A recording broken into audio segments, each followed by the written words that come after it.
invite you to become more alive, passionate, and extraordinary in business and in life. Why? Because I truly believe you will also become more joyful, more purposeful, more loving, more empathetic, more vulnerable, more real, more aspirational, more inspiring, more successful as you define it.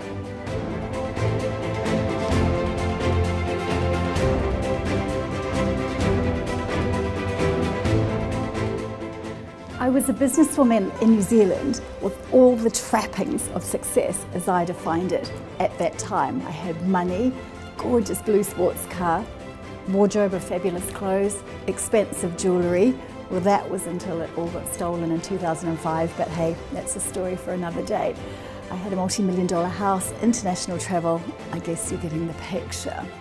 I'd set up my own consulting practice, which at its peak had 20 staff in 2 locations, and we supported New Zealand's biggest and most successful organisations to be more successful and more profitable. Mostly corporates, although we did work with public sector entities and charities as well. I was determined to be successful and we'd built up a multi-million-dollar business. But don't get me wrong, it was not without its challenge. I had every challenge in business you could possibly imagine, including not enough cash, particularly at month end when I really needed it to pay staff salaries and the bills. Not enough clients, too many clients, clients who didn't pay, clients who did pay, they were the good ones. High performing staff, low performing staff, you name it, I had to deal with it. Perhaps you're in a similar situation with your business. Where are you at? Now, if you'd been with me in 2002, you would have seen me get into my sports car and drive to my office. This was a really special day because my 2 teams were coming together and we were having a strategy day to plan the future of my business. And as the elevator lifts opened onto level 11 of the building that we were in, I could hear all this noise, this laughter and chatter as my 2 teams had come together. And I could see lots of hugs and handshakes as people said hello. In the boardroom where we all gathered, which overlooked the mighty Waitemata Harbour, this incredible expanse of sea that surrounded the heart of New Zealand's biggest city, Auckland. I stood and I looked at each of my team members in turn. Thank you so much for being here today and being part of our team. Together, we've created a really successful business, and today we're here to plan the future of the business. I've made a big decision. I've decided to close the company, and in 1 month's time, I'm going to make you all redundant. Whereas once upon a time, I measured success in terms of money, career, assets, and status, what I had come to realize in that moment was that the success of my business gave me something else, something I'd never ever thought of. It gave me choice or freedom. You see, 4 months earlier, I'd given birth to the most beautiful, beautiful baby girl. I was an older mother and she was a long time coming. And while she was our firstborn, she was not our first baby. We had suffered 2 unexplained earlier miscarriages. I remember the day I met Gemma for the very first time. My heart absolutely exploded with love for this tiny little person who'd entered our lives and changed our world forever. I didn't have to stay working, I didn't have to find a manager, I didn't have to sell my company. I could walk away and focus on this new world that had become more important to me. I had the choice. So 1 month later, with the blessing of all of my team, we closed the door, turned the page, and I began the next chapter of my life. If your circumstances changed, would you have choice? Does your business give you the choice to walk away or to do something different?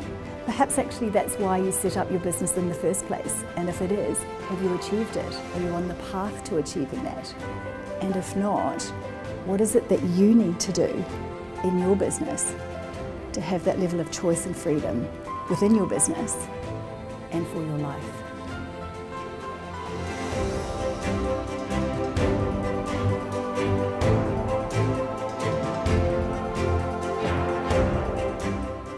The next 4-year chapter of my life were filled with many highs, the depths of despair, sadness, and incredible amounts of hope.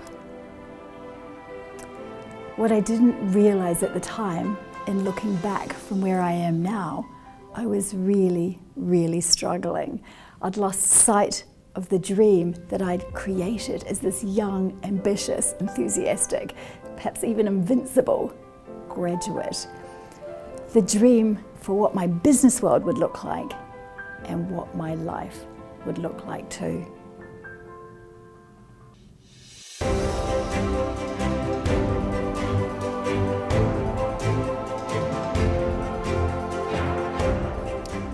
And soon afterwards, she left her body and passed over. Those were the last words I ever said to her.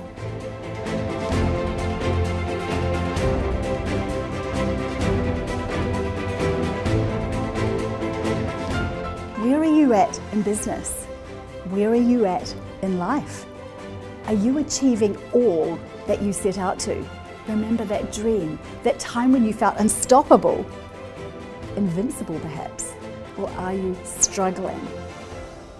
Perhaps you're in simmer, where everything is okay or just fine. Fine.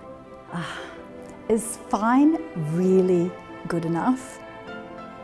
How about rediscovering your inner sizzle, that crack of energy you feel when you're thinking about the dream you've created for your business or life, when you're falling in love, when you're closing a deal, training for a race, being an inspiring leader, being the very best version of you.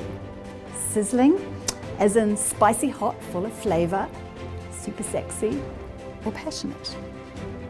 Or alive, unstoppable, even extraordinary.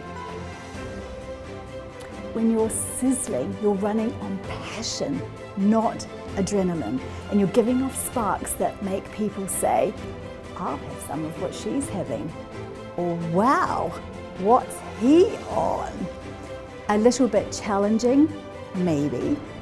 A lot exciting, definitely. Believe in the beauty of your dreams, do the work to achieve them. When we remain in struggle or we live in simmer, we suppress the fullest version of ourselves. We limit our potential. We miss out on joy. Dream big, take risks. Honor and learn from the struggle. Fail forward. Be comfortable with vulnerability. Become the very best version of you. Be alive, passionate, and extraordinary in business and life as you define it.